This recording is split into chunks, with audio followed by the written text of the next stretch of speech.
Well, there are, of course, lots of moving parts in this situation. In fact, Russian-backed separatist leaders now asking Russia to help fight Ukraine's military. NewsNation On Balance anchor Leland Vittert joins us now. Leland, is this all a setup to justify an invasion?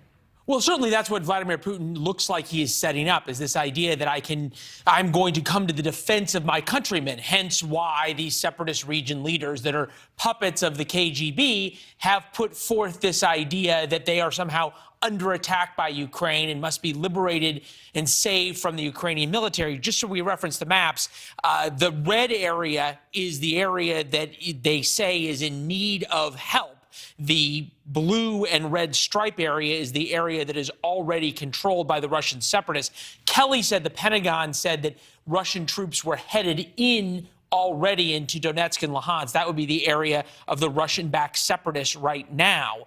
The issue here for Vladimir Putin is what can he extract? Remember, he put 70,000 troops on the border. We went through this whole exercise back last spring, and he got a summit with President Biden out of it.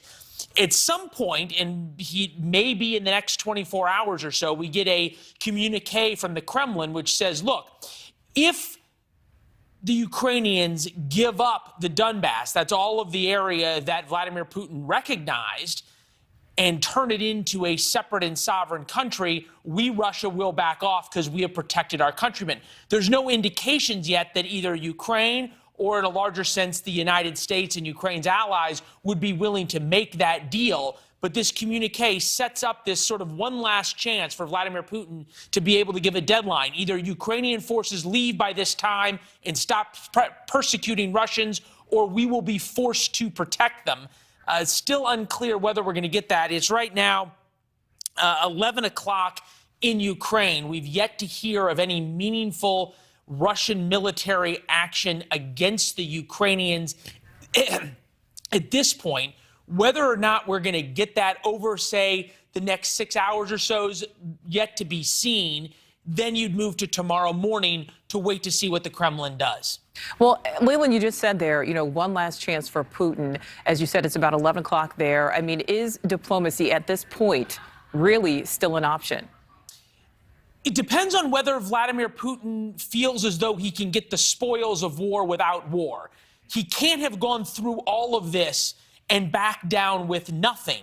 But if this is a off-ramp, so to speak, that he thinks he can get those areas of Ukraine that he wants without a war and without sanctions and without becoming more of a pariah than he is, then he wins both ways. He wins at home because he's seen as a very strong man for having extracted these concessions from the West, and he gets it without the price of war, meaning the economic sanctions and then the loss of Russian soldiers doing it. So it all depends really on whether or not the Ukrainians, in the end probably, are willing to fight for this part of their country. Because if they are, then we go to war. If they're willing to give that away and forego the Ukrainian people who live there, well, then Vladimir Putin gets what he wants through force. Still not clear that he may not demand even more than that, but that certainly sets up that pretext. All right, Leland Vittert spent many years as a foreign correspondent, lots of experience overseas. Thank you for that. Thank you for watching. Click the red subscribe button below so you can get more of NewsNation's fact-driven, unbiased coverage.